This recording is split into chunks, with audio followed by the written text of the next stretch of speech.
Hello BookTube! I am here today with a book review for The Snow Child, which is a novel by Eowyn Ivey. This book came out a few years ago and it's a work of historical fiction. It is about a middle-aged couple who moved to Alaska in the year 1920 and begin to homestead and try to farm and make a life for themselves. They are childless and not of their own decisions. They have been unable to have a child, and at one point they had a baby who died right after birth, or who was born a stillborn, and so they both desperately long for children. And one day they make a little snow child they make a little snow child out of snow, and they dress her up, and they give her a face and mittens and clothing, and they find that she comes to life.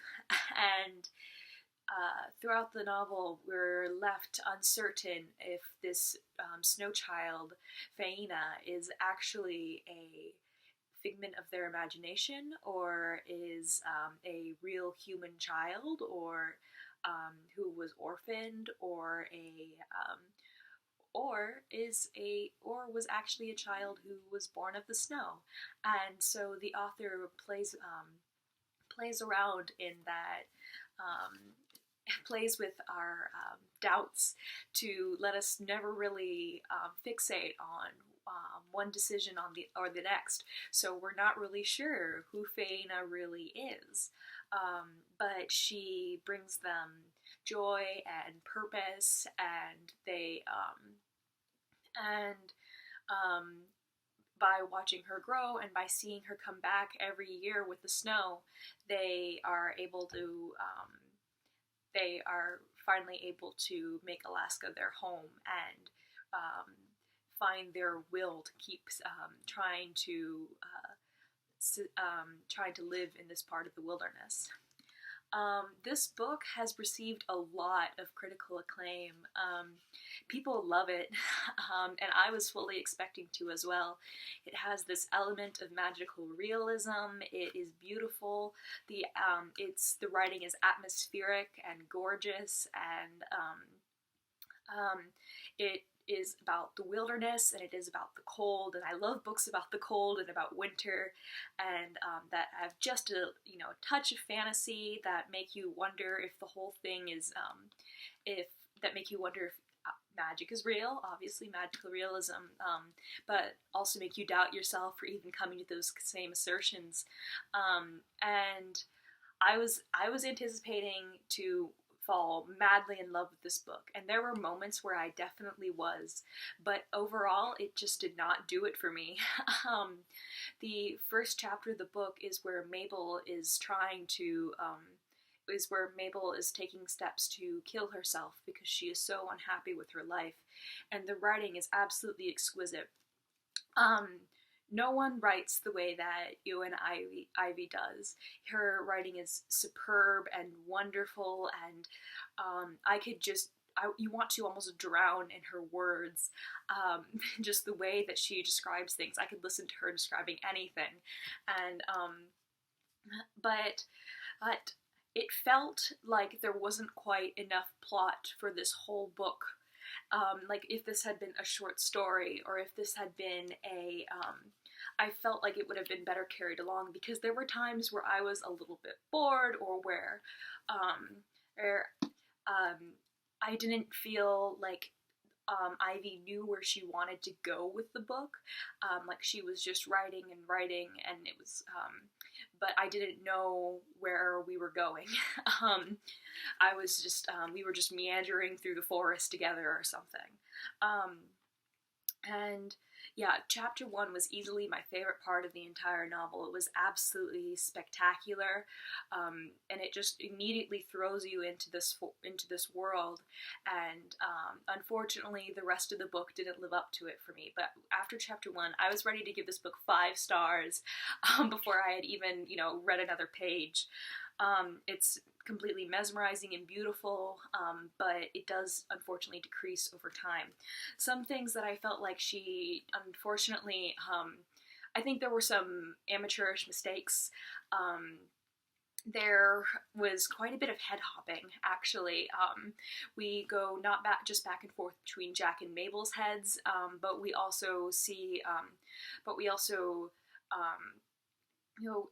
but we also hop into some other people's heads, some secondary characters, like Garrett, who is a young boy who lives on the neighboring homestead, and so the story doesn't seem to flow in the way that it should.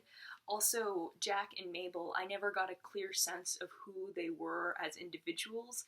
Obviously, they both had lost a child together, and they are struggling with their infertility. But but beyond that, I didn't know who they were. I knew that Mabel's father was a literature professor, and that Jack grew up on a farm. But I didn't know how they had met each other, and what drew them to each other, and how their relationship had disintegrated. And I felt almost like they were a little bit cardboard cutouts, which surprised me because I thought this novel would be more insightful than it was. And there's, again, the plot was kind of sporadic. I couldn't tell if she wanted to write a fairy tale or if she wanted to write a full fleshed out novel. And again, the cardboard cutout characters, that is something that is kind of iconic of the fairy tale genre, but sometimes there would be rushed amount of plot, and sometimes there would be none, and so we would just be treading water. And overall, the protagonist, who is Mabel, again, she wasn't compelling enough for me. There were times this book felt too long, and it's not quite that long. I think it was, how many pages was it? It's just over 300 pages, and it just felt like too much. And so again, I feel like this would have been an exquisite short story, but it was just overdone, and it kind of felt, again, like a debut novel. I will consider what other books that she has read, because I do think she definitely has potential, but this kind of seemed to me, it felt like an unpolished stone. Like it wasn't quite good enough to get the acclaim that it has. I gave it 3 out of 5 stars, and was actually kind of a bit disappointed. But I'm still glad that I read it, and I will keep my eye on you and Ivy. And I would like to read just one short passage, because again, she is a phenomenal writer. She has this poetic lyricism about her. And this is Mabel when she's talking about where her husband Jack would have buried their child. This is where he would have dug the grave, in the ground his family had farmed for generations. She crawled between the trees, her knees and palms scraped. When she found nothing, she stood and felt a painful tingling in her breasts, and suddenly milk trickled down her front, wet her nightgown, dribbled onto her belly, spilled uselessly to the ground. I cannot survive this grief, she had thought.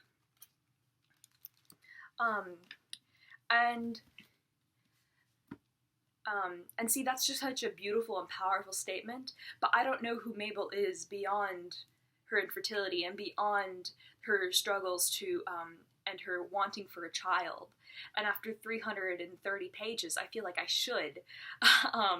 So yes, that's all that I have to say about The Snow Child by Eowyn Ivey. I will hopefully be back again soon. Thank you all for bearing with me. I know I've been a little bit absent recently on BookTube, but I intend to come back. So reading has just not kind of been a priority recently, and I'm also reading The Tale of Genji with some other people on BookTube, and so obviously my review for that won't be up for quite some time, as it's over 1,000 pages. Anyways, thank you all for bearing with me, and I hope you enjoyed this review. Doei!